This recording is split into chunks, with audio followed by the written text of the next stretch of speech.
Hey guys, welcome back to Mo's Game Table. Today we're going to take a look inside Hearts and Minds Vietnam 1965 to 1975. This is a game designed by John Paniski and published by Compass Games. This is actually the third edition of the game. The first two, I believe, were published by Worthington, but this one is the latest and greatest with new art as well as a solitaire system baked in. So let's take a look at the back of the box and see what this game's all about. It says here, Hearts and Minds offers a unique approach to one of the most controversial conflicts in the post-World War era. From 1964 through 1975, the United States fought to prevent a communist takeover of South Vietnam. By 1967, 1.5 million American troops were stationed in Southeast Asia. The war expanded into Laos and Cambodia. Facing an elusive, invisible enemy, controversial bombing campaigns, mounting military casualties, and civilian deaths, the American public responded with massive protests for and against the war. The 1968 Communist Tet Offensive turned into a stunning Allied victory, but an unexpected media disaster. By 1973, the U.S. had pulled its troops from Vietnam but continued to support the South Vietnamese until their collapse in 1975. The war resulted in 58,220 U.S. dead and well over 1 million Vietnamese soldiers and civilians. It says here, the Hearts and Minds Ham design offers a unique card-driven area movement approach with tremendous replayability. Players explore the military and the political aspects of the war. Easy to learn, quick to play, Ham allows players to play any 1 year or series of years. Players are engrossed in the language and events of the era, from the Ho Chi Minh Trail, hidden VC units, concentrated bombing missions, rapid deployment forces, South Vietnamese coups, and the promotion of green survivors into tough veteran troops. It says that Hearts and Minds was introduced in 2010 and has since undergone numerous upgrades. This third version offers the finest components yet, along with the new solitaire capability.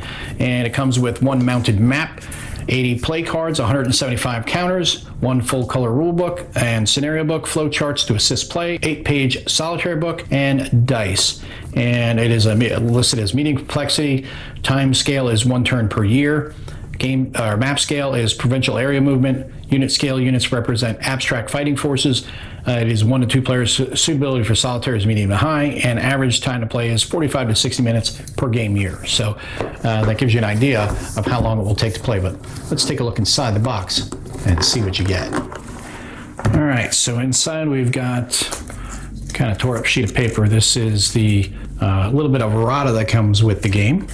We've got 2 decks of cards, some really big dice, and we've got our solitaire play guide, the rules.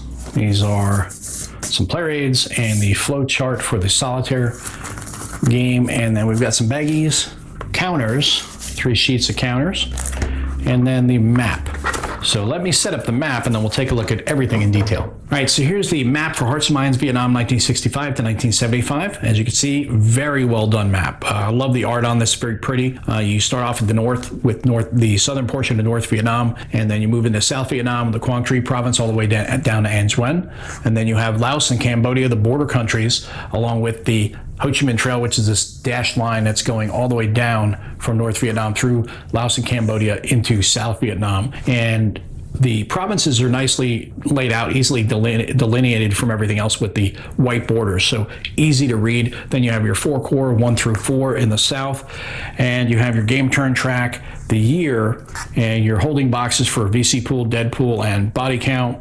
And then you have all your tables that are also on your player aid cards. You have your abbreviated sequence play and battle sequence down in the bottom left, battle table, evasion, ambush, raid, the bomber ground attack. You have the airbase, the holding airbase for the U.S. forces, interface summary, and the reinforcement summary. All that's on the map, as well as on these player aid sheets or player aid cards. And the only thing different on the player aid card versus what's on the map already is they have where to deploy the units, and Vietnamization and victory goals are on the player aid card that are not on the board. But obviously you can see the player aid card is easier to read than what's on the map. You're squeezing a lot of data into a smaller area, so it's going to be, the text is going to be a little bit smaller in the map, but a little bit easier to read on the player aid card. Plus, if you're like me, you kind of like to lay back in your seat while you're playing the game, look at the player aid card rather than have your head bent over looking at the board the entire time. So we'll start here with where to deploy units. You have your NVA, VC, Path of Lao, Khmer Rouge, USIF, ROC,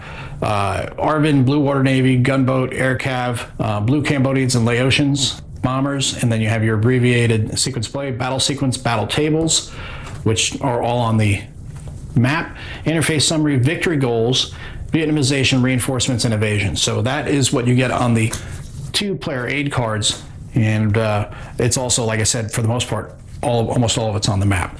Then we have our counters, which we'll take a look at now.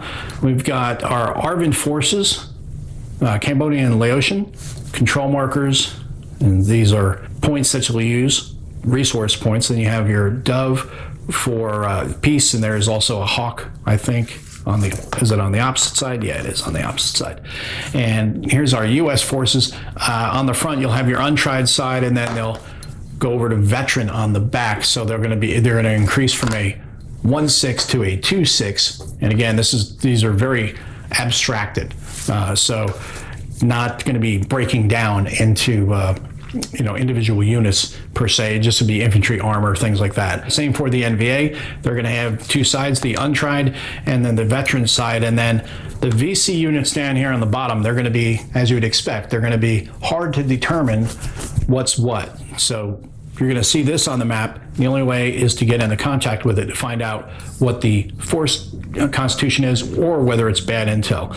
So you may go out there, see a Vietnamese unit, a VC unit here, and say in this province, you go out there, it's bad intel. It was just, there wasn't anybody there. Or it may be a 1-1 or a 2-1 unit. So that gives you an idea of some kind of hidden movement in the game, which makes things interesting. All right, so let's take a look at the rule book here. This is a 36-page rule book, and the rules actually only go to page 19. The rest of the book is examples of play and some other supporting text, but let's take a look inside. So we started with our introduction, goals of the game, terminology. We have a thing here about secrecy. It says you should keep your hand of cards secret and your campaign deck. No one should be examining either deck. Blue may not examine VC units. Red may not examine VC units or the VC pool until after they have deployed their VC units. So not only can the blue not see what the VC units are, the red can as well. So that kind of adds a nice little fog of war for both sides and some uncertainty, especially for the communist player, as they don't have really good control over the VC forces like they do with the NVA. Then you have the game map, and we have our game track, province control units, legal and forbidden provinces, explaining the player charts and the game pieces. And these are the units that you get in the game. You have Arvin, US, ROC, international forces for the IF, Cambodian, Laotian, North Vietnamese, Khmer Rouge, and Patha Lao units. And that is what you're going to get. We've already seen on the counters for the VC. It explains you're either going to get bad intel or a 1-1 or a 2-1 unit. And we have markers, cards, and this explains the cards, the RP value of the card, RP cost if the event is played down here. And then you get the event itself and then a response card. Some of them are response cards, and some of them are campaign cards as well, which is shown over here. And then we have zone campaigns, grand campaigns, resource points. Sequence of play starts on page 8, and that, like I said, goes to 19. So all of the stuff before that is supporting text that explains to you how the components work. Then the game itself, the actual rules start on page 8 to page 19. So not a really long rule book to dive into. It should be pretty easy to get through this and get it on the table pretty quick. Hand refill phase, card play phase, interphase, then you have movement, air and naval movement, Arvin, amphibious movement, North Vietnam, VC movement, strategic movement, stacking, battles, and an example over here for the battle round.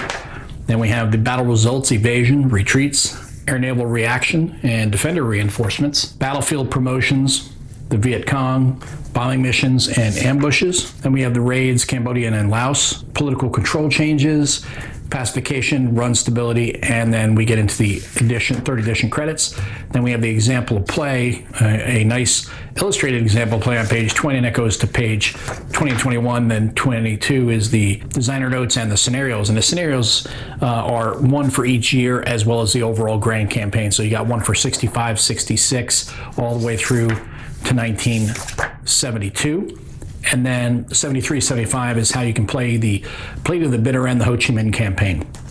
Then you have the Tet Offensive up here, and there's optional campaign rule for that. Then the Easter Offensive, card play notes, and then a little bit of a dive into the different cards, the black cards, the blue cards, and the red cards. And then you have dedications for from the second edition Kickstarter that were added back in. And that is the end of the rulebook. At the back, we have the Bush events table for the bad intel units, so that way you know when you roll what the event is going to be for that. So that is your rule book for Hearts and Minds. Now let's take a look at the solitaire play guide. It's pretty thin. It's not too many pages. It's also looks like it is going to follow alongside the same rules as the base game, just with some additions. I know that one of the changes is there is a card deck that's prepared that you're going to draw off of to carry out the AI's flowchart, whether you're playing for the blue or the red side during the game. And I know that there are some issues with errata on BGG and I think CSW as well. I've not dug into them too deep yet because I just got this game and unboxing it here with you guys. So I know that there's something going on with the cards, and I think there's some other errata in here as well. But I'm not sure if it's misprinted cards or mislabeled here in the rule book, or if there's missing cards or something. But there's issues that need to be resolved. I know that, so I have to dig into it as well. So if you're looking at this game, definitely check out the BGG forums or CSW forums to see what people are saying about that. You go into your game pieces cards, response cards, zone campaigns, grand campaigns, resource points, sequence of play, and the changes, if any, that are made here. Then you've got movement, battles, bombing missions, ambushes, political control and pacification, Cambodia and Laos, and the raids. And then I just noticed that this thing is stapled through the back page and not through the spine. So some QC issues continue to plague Compass Games here. We've got red bot and blue bot, and how to read through the bots and how to use them in the game. And then the back page of the solo sheet or the solo rules, it gives you the units and the card breakdown, same as you see in the rule book. So you'll already be familiar with if you've played the two-player game. And with that solitaire play guide, this is the flow chart that you get. You have pacify and political control procedure. Here's your flow chart for that. Your mobilize a province procedure. This is the flow chart portion of that. Then you have your interphase, action sequence, and then your combat procedure, how you're going to follow all of these steps in the flow chart for all of those things with the bot for this game. All right, so let's take a look at some of the cards that come with the game. We have some US cards and some communist player cards here. These are just like we saw in the rule book. You're going to have your resource points up here, then you're going to have an event or a cost for resource points down at the bottom, along with the associated text and an image.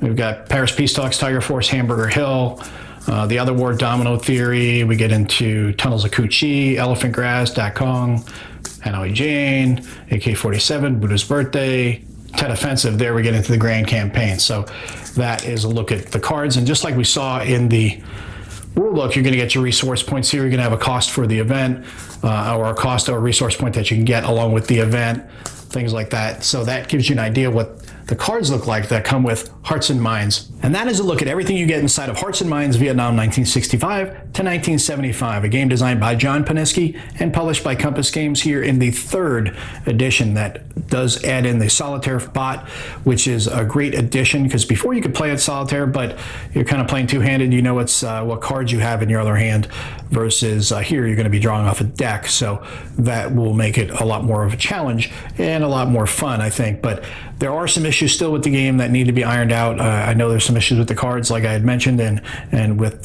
some of the errata. So hopefully they get that scored away pretty quick. I'd say look on BGG and Concept World for further information on that, because this is third edition. I would expect very little errata at this point, but apparently there's still some issues with cards, and that's very unfortunate that those things were overlooked in the production. But hopefully it'll get scored away pretty quick, and we'll be able to play the game without any issues. And I hope this helps you guys if you're curious about this game and have never picked it up before and are considering it. It's a really nice production, and really looking forward to getting this on the table. So if you have any comments or questions, post them down below. Thanks for tuning in, guys. See you next time.